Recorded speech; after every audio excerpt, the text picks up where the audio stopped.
सोचिए, एक पल के लिए आप एक विशाल जहाज पर हैं। चारों तरफ बस समंदर है, रात का अंधेरा है और अचानक आपको एहसास होता है कि जहाज धीरे धीरे एक तरफ झुक रहा है।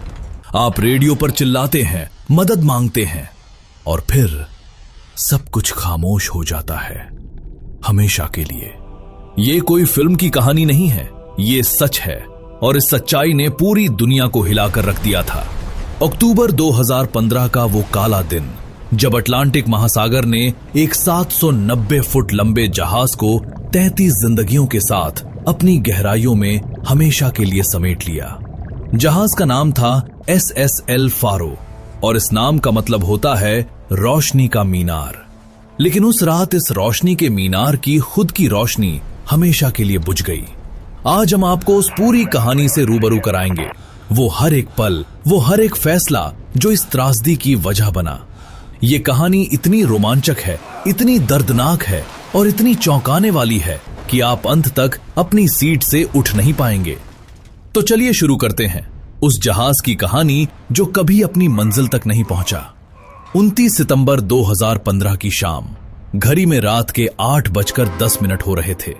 अमेरिका के फ्लोरिडा राज्य के जैक्सनविल बंदरगाह से एक विशाल मालवाहक जहाज धीरे धीरे समंदर में आगे बढ़ रहा था। जहाज पर 391 माल से भरे कंटेनर थे, 294 गाड़ियां और ट्रेलर थे और सबसे अहम 33 इंसान थे। माँ बाप, बेटे बेटियां, पति पत्नी, सबके घरों में किसी न किसी का इंतजार हो रहा था। जहाज का कप्तान था माइकल डेविडसन, एक अनुभवी और सम्मानित नाविक। उसका लक्ष्य था पोर्टो रिको के सैन जुआन बंदरगाह तक सुरक्षित पहुंचना। यह रास्ता जहाज कई बार तय कर चुका था, सब कुछ सामान्य लग रहा था। लेकिन उस रात समंदर में एक और ताकत जन्म ले रही थी। अटलांटिक महासागर के पूर्वी हिस्से में एक तूफान धीरे धीरे आकार ले रहा था, तूफान जोकिन। उस वक्त वो अभी एक साधारण उष्णकटिबंधीय तूफान था। मौसम विभाग का अनुमान था कि वो उत्तर पूर्व की तरफ मुड़ेगा और जहाज के रास्ते से दूर चला जाएगा। कप्तान डेविडसन को भरोसा था कि वो इस तूफान के दक्षिण से निकल जाएंगे सुरक्षित। लेकिन कुदरत ने कुछ और ही सोच रखा था। जब एल फारो आगे बढ़ रहा था, उसी रात तूफान जोकिन ने अपना रास्ता बदल लिया। वो उत्तर पूर्व की तरफ नहीं गया, वो दक्षिण पश्चिम की तरफ मुड़ गया, सीधे एल फारो के रास्ते की तरफ। और सबसे खतरनाक बात, इसकी ताकत हर घंटे बढ़ती जा रही थी। जहाज के कुछ अफसरों को इसका अंदाजा हो गया था। उन्होंने कप्तान से बात की। उन्होंने कहा, रास्ता बदलो, दक्षिण की तरफ और मुड़ जाओ, इस तूफान से दूर रहो। लेकिन कप्तान डेविडसन का जवाब था, चिंता मत करो, सब ठीक रहेगा, हम समय पर पहुंच जाएंगे। ये वो फैसला था जिसने 33 जिंदगियों की कहानी हमेशा के लिए बदल दी। 1 अक्टूबर 2015 की सुबह, घड़ी में तड़के 2 बजे थे। एल फारो अब तूफान जोकिन के बिल्कुल करीब था। समंदर की लहरें अब 30 से 40 फुट ऊंची उठ रही थीं। हवाएं 130 मील प्रति घंटे की रफ्तार से चल रही थीं। जहाज चारों तरफ से तूफान में घिर चुका था। उस वक्त जहाज के इंजन कक्ष में एक बड़ी मुसीबत आ गई। जहाज के एक पाइप में दरार आ गई थी और समंदर का पानी अंदर घुसने लगा था। चालक दल के लोग उस पानी को रोकने की कोशिश कर रहे थे, हाथ से, मशीनों से, जो भी हो सके। लेकिन तूफान की ताकत के आगे उनकी हर कोशिश बेकार साबित हो रही थी। सुबह के करीब 4 बजे कप्तान डेविडसन ने अपनी कंपनी को पहली बार रेडियो पर सूचना दी। उसने बताया कि जहाज में पानी घुस रहा है, जहाज थोड़ा झुक गया है, लेकिन हम हालात पर काबू पाने की कोशिश कर रहे हैं। आवाज में थकान थी, तनाव था, लेकिन अभी भी एक उम्मीद की किरण थी। ये उसकी आखिरी रेडियो बातचीत थी जो पूरी तरह सुनी जा सकी। इसके बाद जो हुआ वो सिर्फ तबाही थी। समंदर की विशाल लहरों ने जहाज को एक खिलौने की तरह हिलाना शुरू कर दिया। जहाज का झुकाव बढ़ता जा रहा था। अंदर रखा सारा माल एक तरफ खिसक रहा था। जो पानी पहले से अंदर आ चुका था वो अब और गहराई में जा रहा था। इंजन कक्ष में पानी भरने लगा और जब इंजन बंद हो जाए तो जहाज बस एक बड़ा लोहे का डिब्बा रह जाता है जो समंदर की मर्जी से बहता है।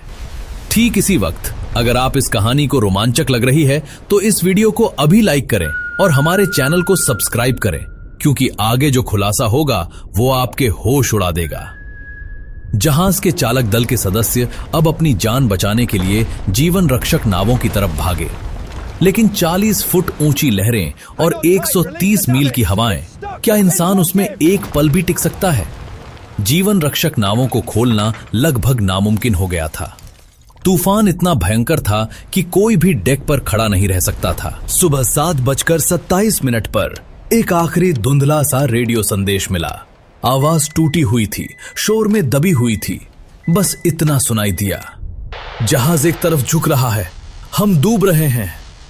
और फिर खामोशी, पूरी गहरी भयावह खामोशी। अमेरिकी तटरक्षक बल को जैसे ही खबर मिली, उन्होंने तुरंत खोज और बचाव अभियान शुरू किया।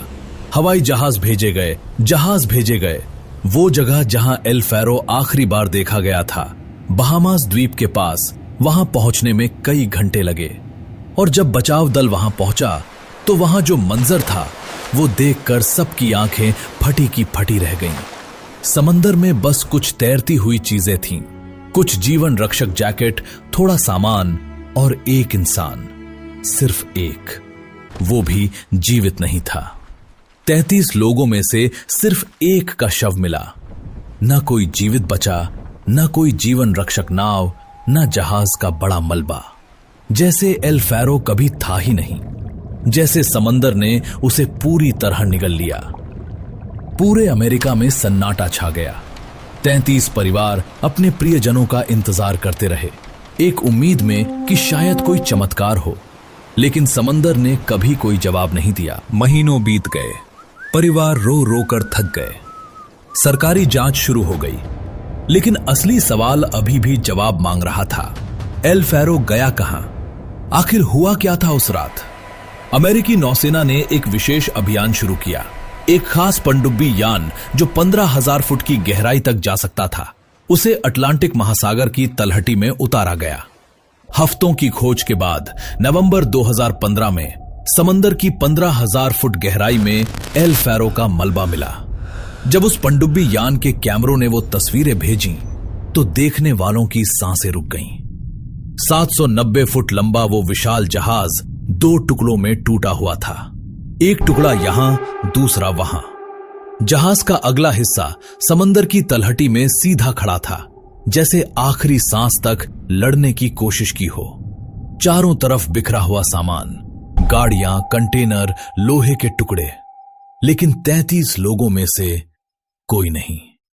समंदर ने सब कुछ अपने अंदर समेट लिया था। लेकिन इस तबाही में एक चीज बची थी, एक छोटा सा नारंगी रंग का डिब्बा, जिसे दुनिया वॉइस रिकॉर्डर या काला डिब्बा कहती है। यही वो डिब्बा था जो उस रात की पूरी सच्चाई अपने अंदर छुपाए बैठा था। अगस्त 2016 में करीब 1 साल बाद एक और अभियान भेजा गया, इस बार सिर्फ उस डिब्बे को निकालने के लिए।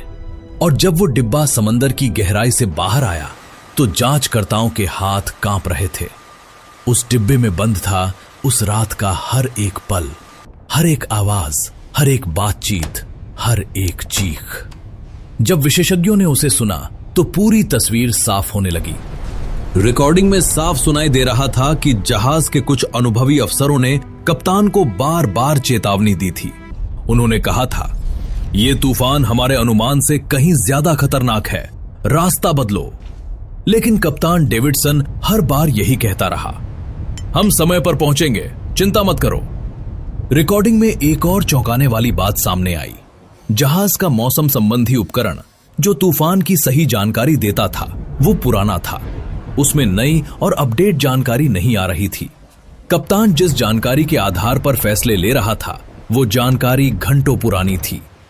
असली तूफान उससे कहीं ज्यादा भयंकर हो चुका था और कप्तान को इसका अंदाजा ही नहीं था। और एल फारो खुद, ये जहाज 1975 में बना था, यानी उस वक्त ये 40 साल पुराना जहाज था। इसके कुछ हिस्से जर्जर हो चुके थे।